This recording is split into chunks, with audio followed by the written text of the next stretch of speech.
Estamos con el escritor cordobés Andrés Elías Flores Brum, quien en su carrera literaria ha abordado diversos géneros: el cuento, en los que ha ganado múltiples concursos a nivel nacional e internacional, la novela y la poesía.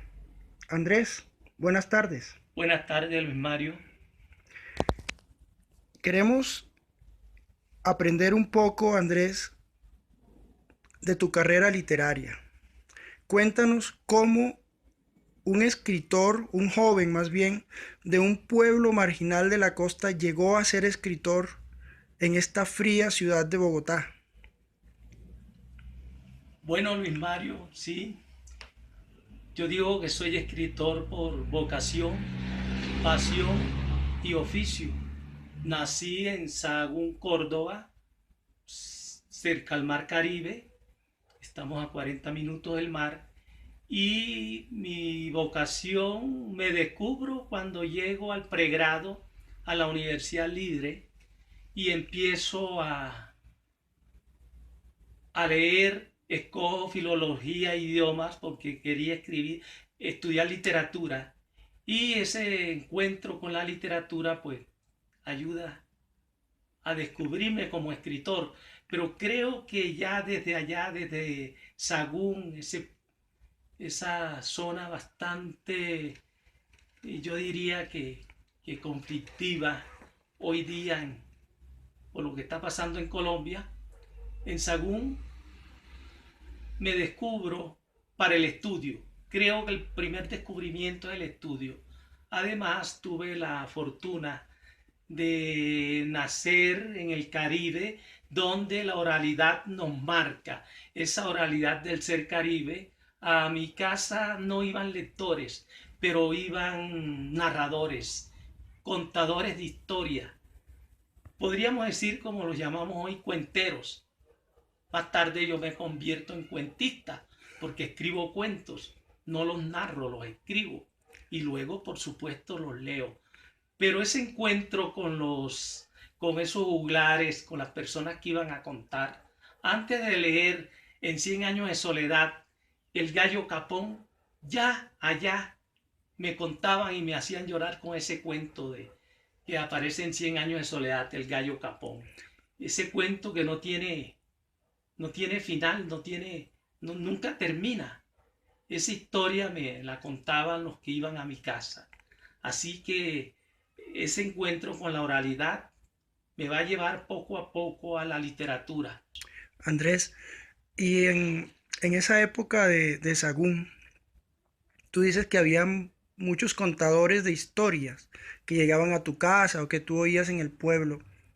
¿Cuánto de eso hay en tu literatura hoy en día? Mira, te diré que al lado de mi casa, de esa casa de Palma, la otra también era de Palma, y la que seguía, todas eran de Palma, y estábamos a 2 cuadras de la plaza principal, ¿sí? Del parque principal.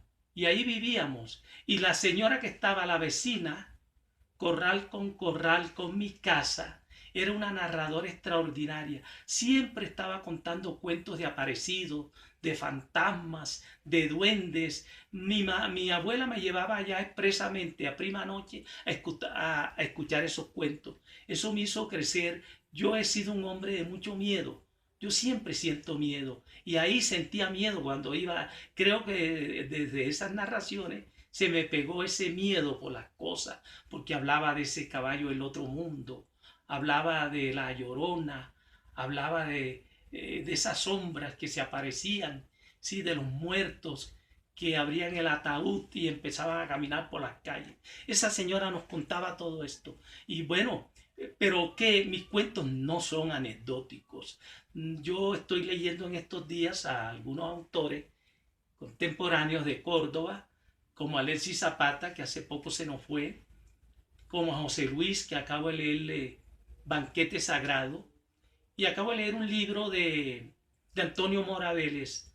Lo de Antonio es bastante anecdótico, él recupera las anécdotas y cuenta. No, yo tengo otra manera, yo soy más inmediato, yo puedo jugar con el pasado, pero con la inmediatez también. Pero tu obra también eh, tiene una gran preocupación social, ¿cierto? Por la gente que ha sido olvidada, como dicen algunos, los que no tienen voz. Los que no tienen voz. Claro, Historias Trenzadas es un libro que refleja el momento histórico que hemos vivido. En Historias Trenzadas, como tú que conoces el libro Luis Mario, son cuentos sobre el conflicto y me nacen a partir de un hecho histórico, de un suceso, de la toma de una población, como el Espino en Boyacá, como el Calvario en el Meta, como unos desplazados del río Guatapurí.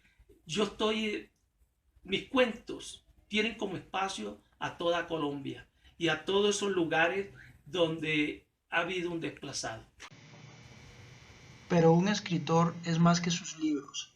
Veamos tu casa, Andrés. Estás tomándola, tómala, mira, toma esta cerca, ¿no? Y dice, esa es de, sí, aquella también, una que está allá, también es otro libro. Son las Son las portadas de los portadas, libros. las portadas. Este es visitante, tres muñecas, y ahí está. Ay, la de los perseguidos, ahí tienes el libro ya. No, la de los perseguidos está allá, pero tú la tienes ahí. Este es Tres muñecas de Tres muñecas cristal. de cristal, ahí dice la novela.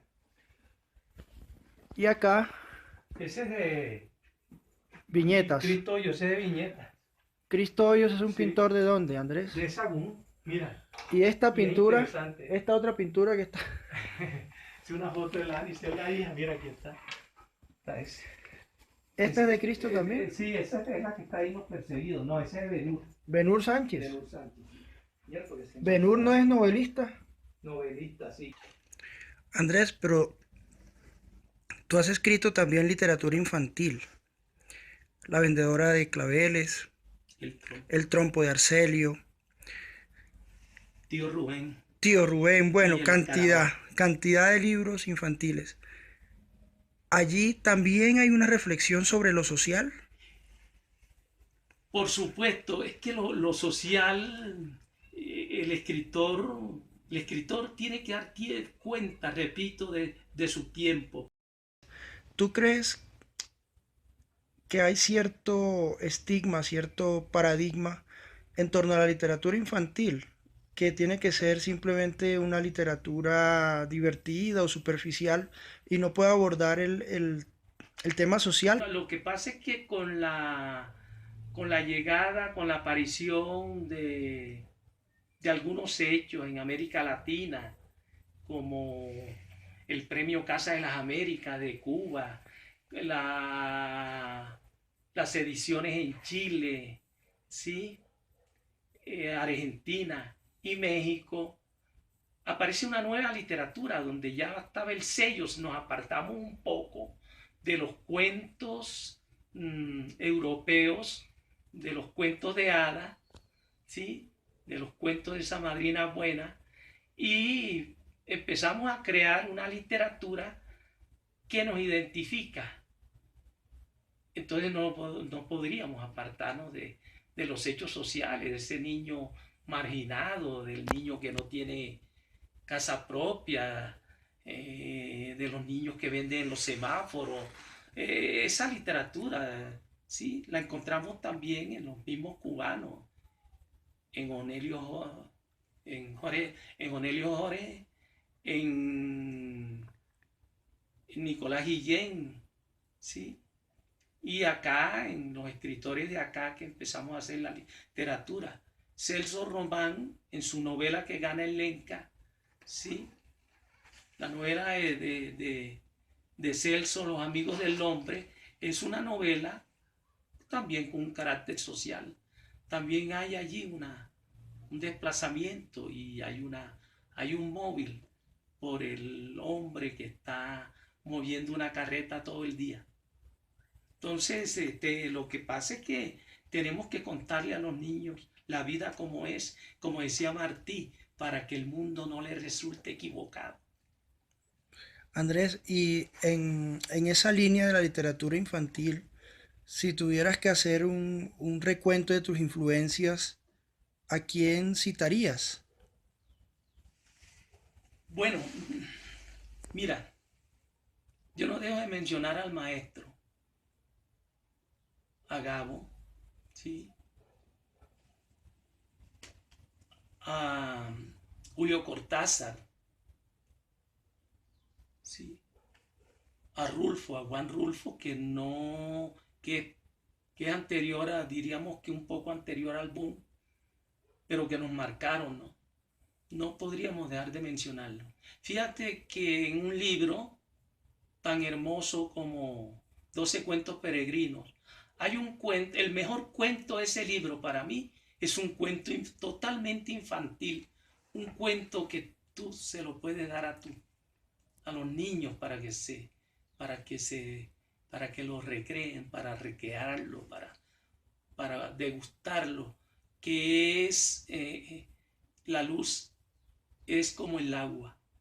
Es un cuento de Gabo en 12 cuentos peregrinos y es un cuento infantil, es un cuento bellísimo, sí, es un cuento muy bello. Entonces, las influencias de estos maestros, el problema de la influencia es que no se sientan, ¿no?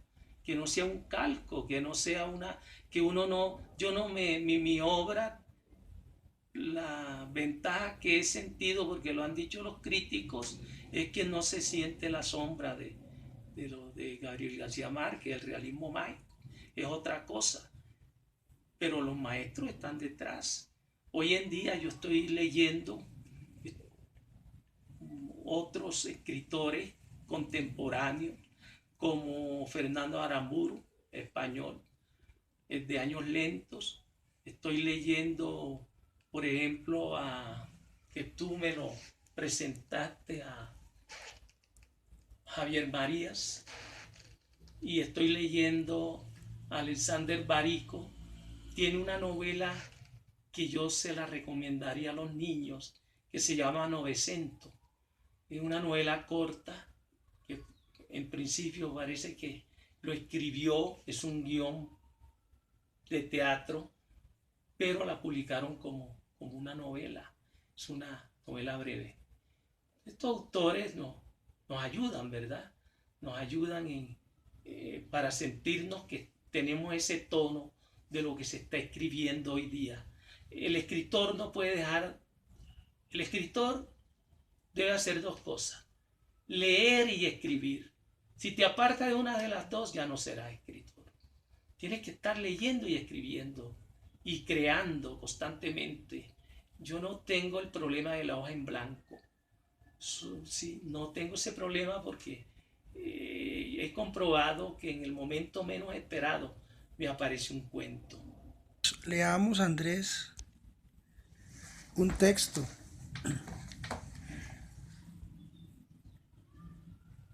Ese es Viñetas de Amor y de Vida, De ¿cierto? amor y de vida. Son unos cuentos, unas viñetas, unos cuentos muy cortos.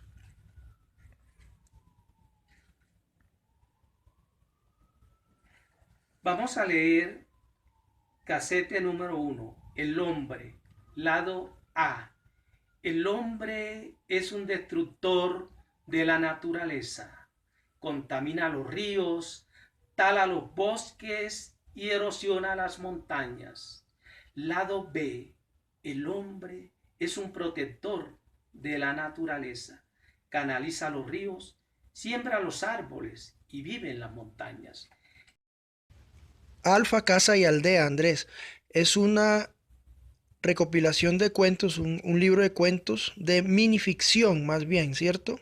Y yo sé que aquí hay un cuento al que tú le tienes mucho cariño porque con él fuiste ganador en España de un concurso. Cuéntanos un poquito de eso y leamos el cuento. Regalémosle ese cuento a los oyentes. Bueno, vamos a leer primero el cuento. El cuento se titula En aras de un amor. Por favor, sea breve, dijo el doctor. Le decía, doctor, que si el amor que tiene uno lo coge, lo sacude, lo exprime, lo dobla, lo desdobla, lo encoge, lo arruga, lo vuelve una bola, lo cabecea, lo escupe, lo mosquea, lo pliega, lo despliega, lo quiebra, lo requiebra, lo estira, lo ventea, lo alisa, lo plancha, lo desplancha, lo mastica, lo lava, lo humedece, lo deslava, lo orea, lo vuelve a sacudir y lo extiende en la cuerda del traspatio. Entonces ya uno no es su amor, sino un trapo averaguado, un trapo mohoso, un trapo de cocina o de comedor. Perdón, doctor, en aras de la brevedad, amor, un trapo. Aquí terminamos este capítulo de vocación, pero antes acompañemos a Andrés para que nos hable de otra de sus influencias. También Manuel Zapata Olivella. Manuel Zapata Olivella, sí. Él es era cordobés. Cordobés, Manuel Zapata Olivella. ¿Y por Y qué? otro escritor de Córdoba, David Sánchez Juliao, que no han sido leídos como se deberían leer. ¿Por qué te Estamos gusta en tanto? deuda. ¿Por qué te gusta tanto Manuel Zapata Olivella? Porque es uno de mis maestros. Manuel nos abre camino y no solo el camino de la literatura, sino el camino del compromiso con lo social, con el mundo caribe. Una vez le pregunté por qué, Manuel, nosotros somos tan dejados en ciertas cosas. Me dijo, mira, es que nosotros somos más que todo creadores.